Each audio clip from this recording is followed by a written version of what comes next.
Salut tout le monde, c'est Raito, on se retrouve aujourd'hui pour une vidéo sur One Piece où je vais réagir directement à vos unpopular opinions. Je vous avais demandé dans une vidéo il y a quelques semaines de me donner justement vos unpopular opinions et il y avait des trucs très intéressants, donc on va en parler, on va en débattre ensemble. Encore une fois, bien sûr, chacun son avis, donc pas d'insultes ni de critiques par rapport à ce que les gens disent, hein. Bien évidemment, moi je vais juste donner mon avis, voir si je suis d'accord ou pas d'accord, mais en tout cas n'hésitez pas à liker la vidéo déjà si elle vous plaît, à vous abonner si vous aimez One Piece. Ici on parle que de One Piece, on est une chaîne dédiée à One Piece, et n'hésite pas bien sûr à me donner aussi ton avis sur ces unpopular opinions et pourquoi pas en balancer d'autres pour une future vidéo. Allez, on commence, c'est parti. Unpopular opinion, Raito est le meilleur youtubeur One Piece. Et c'est même pas moi qui l'ai dit, voilà. Après, j'ai envie de dire, est-ce qu'il a tort? Pas trop. Non, je rigole, bien évidemment. Ce qui est bien avec One Piece, c'est qu'il y a énormément de youtubeurs One Piece. Et je pense qu'en fait, chaque personne a son ou ses youtubeurs One Piece préférés. Et c'est ça qui est cool, puisque chaque youtubeur One Piece est très différent des autres. Donc ça permet énormément de variété au niveau des youtubeurs One Piece. Voilà, et ça, c'est juste trop bien. Et il n'y a pas beaucoup de mangas qui bénéficient de ça. Donc en fait, profitez-en, la commu One Piece. Vous avez plein de youtubeurs One Piece. Donc à vous de kiffer ceux que vous voulez, tout simplement ceux qui correspondent le plus à vos attentes. Bon, maintenant, on passe aux vraies populaire opinion. Donc du coup, Impel Down est l'un des meilleurs moments de One Piece. Je suis assez d'accord avec ça. Impel Down, c'est un arc qui m'a énormément marqué et qui était incroyable. On parle ici de la prison la plus gardée de One Piece, personne n'en est ressorti. Et là, Luffy, il y rentre déjà de son plein gré et il en ressort. C'est incroyable, c'était juste fou. En plus, on découvre plein de persos, Ivankov, etc. On retrouve Baggy qui était là aussi, retour de Crocodile, on voit du Barbe Noire, Magellan, etc. Enfin, c'était vraiment un arc qui était exceptionnel. Après, est-ce que c'est l'un des meilleurs moments de One Piece? Je sais pas, il y a tellement de moments incroyable que j'irai pas jusqu'à dire que c'est l'un des meilleurs moments, mais peut-être, allez, si on inclut un des meilleurs moments, faudrait voir. Mais franchement, j'avoue que l'arc est exceptionnel et que ce qui se passe est exceptionnel. Ensuite, alors, une populaire opinion, Mihawk est sous-estimé de fou. Là, il y a débat toujours, encore une fois, est-ce que Shanks est plus fort que Mihawk? Est-ce que Mihawk est plus fort que Shanks, etc. On en parlera, mais en fait, Mihawk, oui, pour moi, est extrêmement sous-estimé. Il est sous-estimé parce que les gens l'ont vu combattre à Marineford et ils ont dit il était pas si ouf que ça. Bon, déjà, personne n'a été à 100% à Marineford, et en fait, c'est juste que Oda a rehaussé le level et que en 2 ans, ils sont tous devenus beaucoup plus forts que ce qu'ils n'étaient à Marineford maintenant. Mais Mihawk, en fait, c'est quand même le gars qui rivalisait avec Shanks. Oui, c'était il y a longtemps, mais si Shanks a progressé, il n'y a aucune raison que Mihawk n'ait pas progressé. Je vois pas pourquoi l'un aurait progressé et pas l'autre. Alors, je pense toujours que Shanks est plus fort que Mihawk, mais que Mihawk n'est pas si loin derrière. De toute façon, sa prime, on voit, elle est juste énorme. Elle est même supérieure à celle de Luffy, Law ou même Kid. Le gars, littéralement, bah, c'est lui le chef de Cross Guild avec Crocodile, hein, parce que Baggy n'est pas du tout le chef. Et Mihawk, je pense que quand on le verra combattre, il aura un level incroyable. Voilà. Le jour où on le verra combattre, si on le voit combattre un jour. Maintenant, autre populaire opinion, les gens sous-estiment de fou les amiraux, ça je suis d'accord. En fait, il y a beaucoup de gens qui sous-estiment les amiraux. Personnellement, je suis team Yonko dans le sens où je préfère tous les Yonko aux amiraux. Il n'y a pas un seul amiral que je préfère à Yonko, mais après je trouve quand même les amiraux intéressants malgré tout, et je pense qu'ils sont trop sous-estimés. Parce que les amiraux sont loin d'être si faibles qu'on le prétend, que ce soit Aokiji, bon c'est plus un amiral mais ancien amiral t'as capté, donc voilà, Akainu ou même Kizaru, qui sont pour moi les 3 plus forts en fait, c'était les 3 plus forts parmi les amiraux, parce que Aramaki etc pour moi on a level encore en dessous, bien que Fujitora je pense est quand même assez balèze, mais on les sous-estime beaucoup trop, on l'a bien vu puisque Kizaru a tenu Luffy Gear 5, alors certes du coup ça finit plus ou moins par un match nul, parce qu'au moment où Luffy a battu Kizaru, ben, Luffy est tombé au sol, donc double KO, et puisque le Kizaru a réussi à jouer sur ça, sur l'intelligence et sur l'endurance pour épuiser Luffy. Donc voilà, ils peuvent tenir voilà, des Yonko, encore une fois. Bon, Luffy vient de devenir Yonko et maîtrise pas à 100% son fruit, certes, mais les amiraux sont sous-estimés et auront un rôle très important dans la suite, mine de rien. Et en fait, le niveau qu'on a vu d'eux à Marineford n'était qu'un petit niveau finalement, parce qu'ils sont beaucoup plus forts qu'ils ne l'étaient à cette époque-là. Ensuite, le pire, c'est les gens qui comprennent, qui comparent la puissance des personnages, mais ils parlent de niveau Yonko, Yonko 1, machin, etc. Ça, je suis d'accord. En fait, c'est stupide, et ça, parce qu'en fait, il n'y a pas de Yonko 1, de niveau amiral, de niveau Yonko, parce qu'en fait, le truc, c'est que tous les Yonko n'ont pas le même niveau, tous les amiraux n'ont pas le même niveau, tous les Yonko 1 n'ont pas le même niveau. En fait, cette comparaison n'a pas de sens. Je veux dire, ok, ben dans ces cas, Baggy est Yonko. Tu vas me dire quoi? Tu vas me dire que, vu qu'il est Yonko, ben, les amiraux sont inférieurs à Baggy? Bah non, bah non, bah non, voilà. En fait, c'est ça le truc. C'est que ces niveaux-là servent à rien parce qu'ils n'ont pas tous le même niveau. Tout comme Barbe Blanche, pour moi, Kaido et Big Mom sont un petit cran au-dessus de Luffy, dans le sens où en fait Luffy ne maîtrise pas 100% son fruit, et même il s'épuise très vite. C'est-à-dire, on l'a vu, hein, Luffy est tombé KO face à Kizaru, qui est niveau amiral, et pour moi Kizaru est inférieur à Kaido ou Big Mom, même si Kizaru reste très puissant et qu'il faut pas le sous-estimer. Donc, comparer les niveaux, je trouve que ça n'a pas trop de sens avec les Yonko 1, Yonko 2, machin et tout. Donc je suis assez d'accord avec son avis. Et dernière unpopular opinion de cette personne-là, le dernier, la qualité de l'animation de Wano devrait être utilisée pour tout l'animé et surtout mettre l'animation cartoon que quand Luffy se transforme en Gearfire. Personnellement, j'aime beaucoup l'animation qu'il y a sur Egghead, qui est assez différente de celle de Wano, donc je suis mitigé là-dessus. Moi, j'aime beaucoup l'animation de Egghead perso. Autre unpopular opinion, One Piece c'est vraiment que pour les enfants sans profondeur. Ça je suis pas d'accord. Alors bien sûr que ça va pas aller en profondeur à 100% parce que ça reste un manga qui a pour but de toucher un grand public, hein, donc tu peux pas te permettre d'aller si loin que ça non plus. Mais il y a quand même des très belles valeurs, des très beaux messages. Il y a quand même des choses où ils vont en profondeur, etc. Bien sûr, ils peuvent pas y aller à 100%. C'est pas un seinen, etc. Tu peux pas en fait. Voilà. Mais je suis pas d'accord sur le fait que One Piece c'est pour les enfants. C'est pas pour rien que d'ailleurs il n'y a pas que des enfants qui suivent One Piece. C'est que moi j'ai 27 ans, je suis One Piece et je pense que beaucoup d'entre vous qui suivent One Piece, vous avez plus de 18, 20 ou peut-être même plus de 30 ans, je ne sais pas. Mais dans tous les cas, One Piece reste profond. Bien sûr, il va des fois qu'à la surface, mais encore une fois, c'est normal. Le but, c'est de toucher tout le monde. Et si on est encore là à suivre One Piece après tant d'années, c'est parce que One Piece reste profond quand même et qu'il apporte énormément de choses aux gens.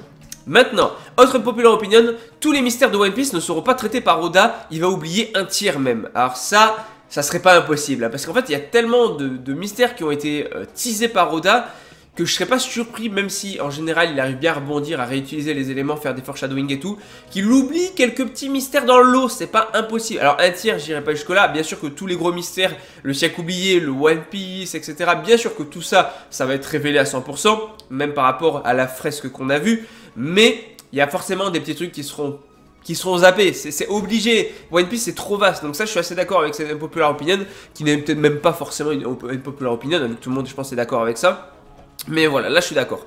Donc du coup, unpopular, si l'équipage des chapeaux de paille affronte Barbe Noire, Zoro va affronter Shiryu et Sanji va affronter Aokiji. Alors je comprends le délire vu que Shiryu c'est un gars qui utilise une épée, donc forcément épée, donc Zoro, épéiste, etc. Pourquoi pas, j'ai envie de dire, c'est pas déconnant, je trouve ça assez logique. Sanji, pourquoi pas contre Aokiji, j'ai envie de dire après Kizaru, pourquoi pas affronter Aokiji. Il manquera plus qu'Akainu et c'est bon, il aura affronté les 3 anciens amiraux là. Donc vas-y, let's go, enfin je dis ancien parce qu'Aokiji n'est plus amiral. Mais je suis d'accord pour ces match-up, pourquoi pas. Unpopular opinion, Mihawk est trop chaud. On est d'accord, encore une fois, je l'ai déjà dit tout à l'heure, Mihawk est bien plus chaud que ce que pensent les gens et c'est pas pour rien que c'était le rival de Shanks. En plus, voilà, si l'un a progressé, l'autre a progressé aussi. Donc unpopular, le plot armor est tellement aberrant qu'à aucun moment dans l'œuvre on ne craint pour la vie de qui que ce soit des side caractères ou les Mugi, donc des personnages principaux ou enfin des personnages secondaires même ou des Mugi et autres. En fait, alors je suis d'accord. C'est pas forcément une populaire opinion d'ailleurs, mais je suis d'accord en tout cas, il a dit juste unpopular, mais bon. Je suis assez d'accord avec l'idée, mais on est dans un shonen neketsu, ça tu le sais dès le début. Dès le début que tu commences One Piece, tu le sais que ça va être ça. Tu le sais qu'ils vont pas mourir de toute façon. Et c'est pareil dans Fairy Tail, c'est pareil dans Naruto. Alors tu as peut-être un ou deux persos qui vont mourir, mais ça va être très rare, ça va pas être les gros personnages principaux non plus. Ça va être pareil dans Bleach, etc. En fait, c'est logique. C'est logique, on est dans un shonen neketsu, les auteurs sont trop attachés aux personnages et ne les font jamais mourir. Mais en fait on le sait déjà quand on va lire l'œuvre, tu commences One Piece, tu le sais. Voilà, donc j'ai envie de dire c'est pas aberrant, on le sait depuis le début. Donc si vu que tu le sais, ne lis juste pas One Piece si tu ne veux. Enfin si tu veux des morts quoi, en fait si tu veux des morts, lis un autre manga, lis un seinen, je sais pas. Bon, unpopular opinion, pour moi Rob Lucci est du niveau de Jinbei. Bah j'aurais dit Jinbei au-dessus, mais quand je vois Jinbei sur ce qu'il fait pour l'instant sur l'arc Elbaf, ouais peut-être que Rob Lucci est niveau Jinbei sans problème en fait, hein, parce que Jinbei est la grosse déception de l'arc sur Elbaf. Voilà, je dis les termes ici. Maintenant, une populaire opinion, l'équipage sans le Monster Trio ne passe pas Dressrosa. Non mais alors déjà, alors attends, l'équipage sans le Monster Trio ne passe rien du tout. Déjà parce que s'il n'y a pas Luffy, il n'y a pas d'équipage de base. Mais allez, en supposant que Luffy, que Luffy a quand même créé l'équipage, a recruté tout le monde et qu'après du coup ils sont partis à l'aventure, il passe rien du tout. Il ne passe rien du tout. Tu enlèves Luffy, Zoro et Sanji, Ils ne passent même pas Arlong Park. Ils arrivent même pas à recruter Nami. Ils iraient même pas affronter, ils feraient rien. Voilà, non, ils arrivent même, mais tu dis Dressrosa, mais ils dépassent rien du tout. Ils arrivent même pas sur Grand Line sans le Monster Trio. Donc j'ai envie de dire que, voilà, non, Dressrosa, t'es allé chercher très loin. Il dépasse, enfin, il s'arrête bien avant Dressrosa en fait. Bon, du coup, unpopular opinion, Kaido est monstrueux, Shanks est monstrueux, Barbe Blanche était exceptionnelle et Luffy est loin d'eux.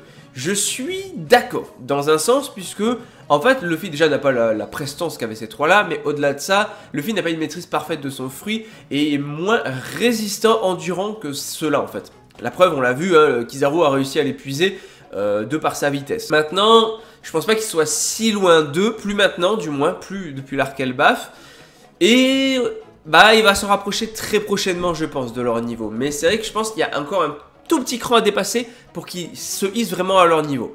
Ensuite, Mihawk plus fort que Kaido et Big Mom sûr à 1000%. Alors, non, non et non. Mihawk n'est pas plus fort que Kaido, Mihawk n'est pas plus fort que Big Mom. Mihawk est très puissant, très puissant, bien plus que ce que pensent les gens. C'est pas pour rien qu'il est le meilleur épéiste, hein, voilà, et que tout le monde a peur de lui. C'est pas pour rien, voilà, dites-vous ça quand même. Maintenant, et c'est pas pour rien que c'est l'objectif de Zoro qui est quand même le second du roi des pirates. Et encore une fois, Luffy l'a dit, pour justement que Luffy devienne roi des pirates, quoi de mieux que Zoro devienne le meilleur épéiste. Et c'est pas rien non plus, donc déjà l'objectif de Zoro ne peut pas être faible, de base. Et non, parce que Kaido et Big Mom sont quand même au-dessus, bien évidemment, encore une fois. Unpopular opinion, Ener, surcoté je m'en fous, son retour je m'en fous, pourquoi il reviendrait? Alors, il y a beaucoup de gens qui n'aiment pas forcément Ener, qui ne veulent pas son retour, qui ne comprennent pas son retour. Moi, j'aimerais un retour d'Ener parce que déjà, le personnage est intéressant. Il est ça qu'il a été introduit presque trop tôt par rapport à son pouvoir. Il était beaucoup plus puissant, enfin, il n'aurait pas dû être vaincu vraiment à ce moment-là. C'est juste que Luffy avait la chance du caoutchouc, etc. Donc, bah, le fruit parfait pour contrer Ener. Mais moi, ce qui me fait dire que potentiel retour, etc., c'est qu'Ener, il est en train de se constituer une armée sur la Lune. Et pourquoi, quel intérêt de nous montrer ça si Ener ne revient pas? Donc, je suis pas d'accord avec ce unpopular opinion. Moi, personnellement, j'aime beaucoup le perso d'Ener, j'aimerais le revoir. Et je pense qu'il peut apporter des choses, et je pense qu'il peut avoir découvert des choses, justement, en étant sur la Lune. Unpopular opinion, on a beau être dans l'arc final, je n'ai pas ce ressenti. Rien n'est encore résolu et d'autres mystères s'ajoutent à l'équation. À la longueur, ça peut être pénible. Alors, moi je suis pas d'accord parce que, en fait, quand on arrive sur l'arc final, forcément, on s'attend à ce qu'il y ait les mystères qui soient résolus. Mais, moi, arc final rime aussi avec, on s'approche de la vérité, donc on apprend forcément plus de choses. Et donc, si on apprend plus de choses, on peut apprendre des mystères. Moi, c'est comme ça que je vois la chose. Donc, moi personnellement je le ressens de fou qu'on est dans la saga finale, dans l'arc final. Je le ressens de fou actuellement avec Egghead et Elbaf, où il se passe des choses de dingue. On voit que tous les personnages les plus puissants du monde sont en train de bouger et que ça y est, on se dirige vers la bataille finale plus ou moins. Donc moi je le ressens cette saga finale personnellement. Voilà, c'est mon avis perso, mais moi je la ressens. Et voilà, bien sûr que oui, pour moi la fin rime aussi avec de nouveaux mystères, dans le sens où forcément plus t'approches de la vérité, plus tu vas apprendre de choses, donc découvrir des choses, et donc de nouveaux mystères vont forcément se glisser là-dedans, et donc bien sûr ils vont être résolus aussi, mais je suis moyennement d'accord. Unpopular opinion, Baggy aura le One Piece, souvenez-vous-en. Alors ça, je sais même pas si c'est vraiment une unpopular opinion, mais il y a une théorie qui circule beaucoup de Baggy sera le premier en tout cas à arriver sur Raftel, à poser le pied sur Raftel, puisqu'encore une fois il peut décomposer son corps, il suffit qu'il décompose son corps et que son pied soit le premier à toucher le sol, et que juste derrière t'es Luffy qui arrive sur l'île, mais techniquement le premier qui a posé son pied sur l'île c'est Baggy. Donc voilà, ça m'étonnerait pas en vrai. Alors, unpopular opinion, Marco n'est pas niveau amiral, je suis pas d'accord, je pense que Marco, alors encore une fois niveau amiral, tous les amiraux n'ont pas forcément le même niveau, donc niveau amiral c'est assez, voilà, assez ambigu, mais je pense Marco niveau amiral personnellement. Mihawk level Yonko, alors oui, déjà, oui et non, déjà il est plus fort que Baggy c'est sûr, mais Baggy ça compte pas comme Yonko.